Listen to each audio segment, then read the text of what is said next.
Se você quer construir boas aplicações, é necessário que você saiba mais do que escrever apenas algumas linhas de código e como usar uma tecnologia de forma básica. É necessário que para construir uma aplicação você tenha conhecimento de alguns padrões e como desenvolver o seu código de forma que ele permita escalabilidade, correção de bugs e uma estruturação adequada para que você tenha uma aplicação robusta, concisa e com um código bem escrito. Se você quer saber mais de como fazer isso no React, fica nesse vídeo que hoje eu vou te ensinar como utilizar hooks e o Provider Pattern.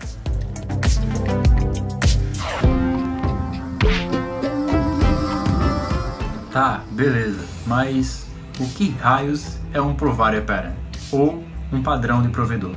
Dentro de uma aplicação, ela é uma forma de você disponibilizar dados entre diversos e às vezes em algumas aplicações até todos os componentes que fazem parte daquela aplicação.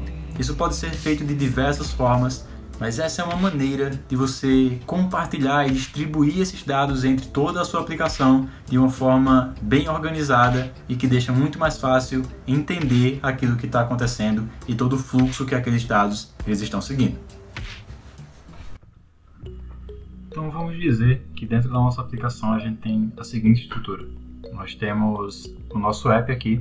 Temos um perfil, um detalhe daquele perfil, uma comunidade. Dentro da comunidade nós podemos ter histórias, um chat e mensagens. Dentro de toda essa aplicação, a gente vai precisar compartilhar os dados daquele usuário que está logado na nossa aplicação e fazendo as ações que ele faria normalmente. Então, existem diversas formas da gente passar esses dados desse usuário para os outros componentes da nossa aplicação. Então, os dados eles poderiam sair aqui da central, no caso do início da nossa aplicação, e ser disponibilizado para o profile, e de dentro do profile ele ser passado para o profile de tail. Aqui do app ele poderia sair para a comunidade, e depois posteriormente para a história, da comunidade para o chat, do chat para as mensagens. E esse é um dos padrões que é conhecido e são as formas de você fazer isso, que é passar os dados através de props. Só que se você for analisar isso, então eu vou ter que passar esse dado do app para o profile, do profile eu vou ter que passar para o profile de tail. Então eu vou ter que ir passando isso de página por página e quando você chega aqui nas mensagens para você identificar de onde veio aquela informação, isso se torna um pouco complexo e isso deixa a sua estrutura muito amarrada e muito difícil de você alterar no futuro. Mas se a gente pudesse mudar um pouco essa estrutura de compartilhamento de dados e criássemos uma estrutura de certa forma separada, onde nós teríamos aqui um provedor que iria disponibilizar os dados desse usuário para todos os componentes que temos na nossa aplicação. A gente iria centralizar essa informação e tudo relacionado a ela em um só componente. Isso torna a estrutura muito mais fácil de entender.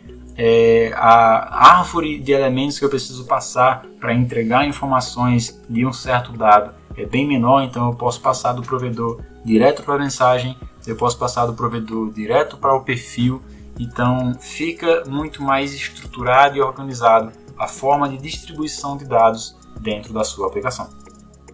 Mas e os hooks? O que são, o que comem e onde se escondem? Os hooks foram introduzidos dentro do React para resolver alguns problemas, sendo alguns deles até estruturais. E eles podem ser utilizados de diversas formas e com diferentes funcionalidades. Inclusive podemos utilizar nas nossas aplicações hooks customizáveis, que a gente pode utilizar para englobar algumas funcionalidades ou tornar nosso código ainda mais limpo e bem estruturado.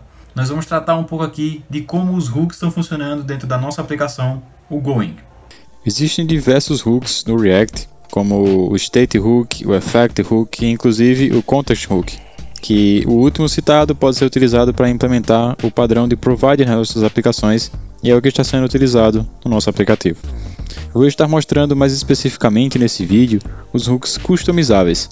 Os hooks padrão que já existem dentro do próprio React podem ser encontrados na própria documentação e eu recomendo que vocês se aprofundem um pouco mais neles antes de pular para a utilização de hooks customizáveis. Se quiserem, eu posso trazer também um vídeo sobre os hooks padrão do React Native. E aproveita que você já vai deixar aqui nos comentários dizendo se você quer ou não, dá um like nesse vídeo, se você não está inscrito, se inscreve aí também para não perder os conteúdos do canal. Tá, mas você pode estar também se perguntando agora, beleza, entendi um pouco o conceito, mas como é que se relaciona o hook e o padrão de provedor na construção de uma aplicação? Se você já tem alguma similaridade ou algum conhecimento de hooks customizáveis, você já entende o que é que esse código aqui é. Eu não vou entrar em tantos detalhes de como fazer o seu próprio hook. A própria documentação do React ela é bem clara de como fazer isso. Aqui eu vou estar tratando mais de como você utilizar ele nas suas aplicações. A gente tem aqui um hook relativamente simples. Então a gente está utilizando o useState do próprio React para armazenar o estado da inscrição do usuário na nossa aplicação. Então esse hook ele vai estar sendo utilizado para lidar com a inscrição de usuários na nossa aplicação. Então a gente vai ter aqui um estado desse hook e aqui uma função para atualizar esse estado. E os estados referentes a esse hook aqui específico vão ser se o usuário ele está tentando fazer a inscrição, se ele está carregando ou se houve algum erro. Nós temos aqui também a definição de um métodozinho que ele vai lidar com a inscrição do nosso usuário. E o que a gente vai exportar aqui desse nosso hook vai ser esse método que a gente vai utilizar para inscrever um usuário e os estados referentes a essa inscrição. Temos aqui um método, uma função para realmente fazer a inscrição do nosso usuário na nossa aplicação. Essas partes aqui são referentes ao Firestore, ao Firebase na verdade. Então a gente não vai entrar em detalhes dela aqui, mas esses métodos eles são disponibilizados pelo próprio Firebase da Google. Então a gente pode estar utilizando eles aqui. E ele vai criar um novo usuário e quando esse usuário ele for criado, a gente vai buscar esse usuário aqui e enviar uma verificação de e-mail para ele. Então, apesar de ter aqui toda a estrutura englobada de inscrição, ainda tem algumas outras coisas que precisam estar em outras partes do código, mas toda a relação de inscrever o usuário, os métodos, o estado daquela inscrição fica em um hook só. Após isso, após o usuário se inscrever, a gente vai ter aqui uma outra tela que é para ele confirmar que ele fez a verificação do e-mail dele. Então a gente tem aqui algumas outras coisinhas que são utilizadas de hooks. No caso aqui a gente tem um hook de sign out que ele não está sendo utilizado nesse momento.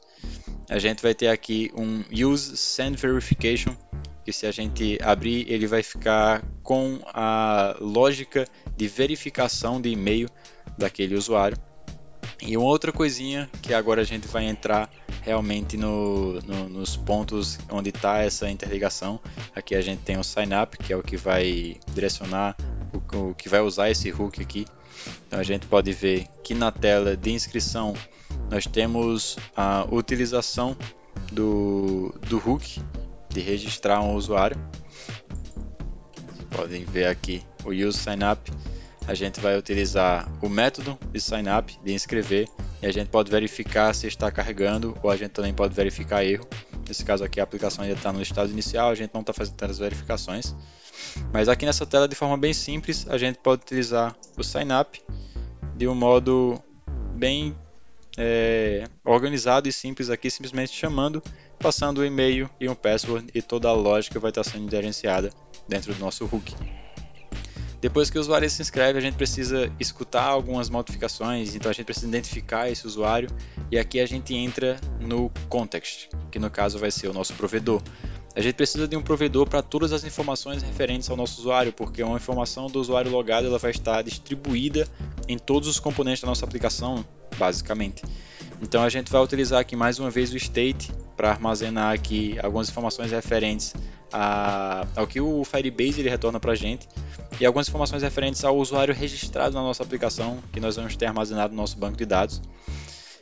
O useEffect aqui é um outro hook que está sendo utilizado para ficar ouvindo a modificação no caso do usuário ele ter se registrado ou ter alguma modificação aqui desse user. Esse método aqui, essa função é do próprio Firebase, então ela vai estar sendo utilizada aqui dentro da nossa aplicação, mas ela é disponibilizada pelo Firebase.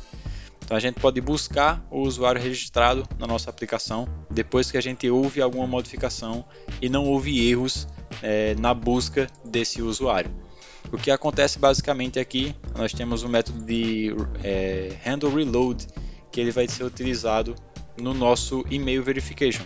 Então, quando o usuário ele diz aqui que ele fez a verificação, tem um botãozinho lá na tela, a verificação está feita, ele vai chamar esse método para lidar com o reload. Então, ele vai fazer um refresh no usuário e vem identificar se houve realmente a verificação ou não.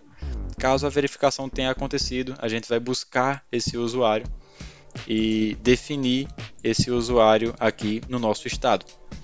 Caso haja modificação desse usuário aqui, no caso do reload, ele vai chegar aqui no state change e vai buscar o usuário registrado e definir o nosso usuário registrado como aquele que ele buscou do nosso banco. Então agora a gente tem as informações que veio do Firebase e as informações que a gente tem do nosso banco de dados, e a gente pode disponibilizar essas informações através do nosso contexto, do nosso provedor. Então a gente está disponibilizando o usuário registrado, os estados referentes a como ele está lá no Firebase, e aqui também nosso método de fazer um reload do nosso usuário no Firebase. E a gente vai exportar isso aqui em um provider. Esse provider ele vai estar englobando a nossa aplicação. Como vocês podem ver aqui, o User Context Provider ele está acima das rotas da aplicação. Então, em qualquer lugar onde eu quiser buscar um usuário registrado, eu posso simplesmente buscar do nosso contexto.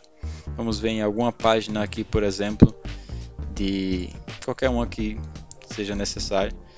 Nós podemos ver aqui que onde eu quiser buscar a informação do meu usuário, eu não preciso nem saber em que tela eu estou, de onde ela vem, em qual lugar da nossa aplicação ela vai estar, em qual fluxo. Eu simplesmente posso buscar do nosso contexto aquele usuário registrado e usar ele dentro da nossa tela, na nossa aplicação, onde quer que seja necessário utilizar.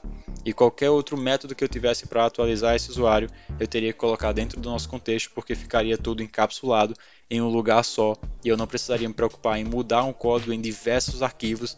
Eu saberia exatamente se há algo sobre o usuário, eu vou buscar no meu contexto. Então, se você gostou desse vídeo, se deu para entender como é importante, como é interessante utilizar o padrão de provider e utilizar hooks dentro da sua aplicação para simplificar a estrutura e deixar o código muito mais limpo e bem organizado, possibilitando que futuramente você possa ter uma escalabilidade melhor e conseguir construir um código cada vez mais robusto e simples. Então, deixa um like nesse vídeo, deixa aqui nos comentários o que você achou e dicas para próximos vídeos também que vocês desejam ver. Então, se te ajudou pelo menos um pouquinho, se inscreve aí no canal também e te vejo no próximo vídeo.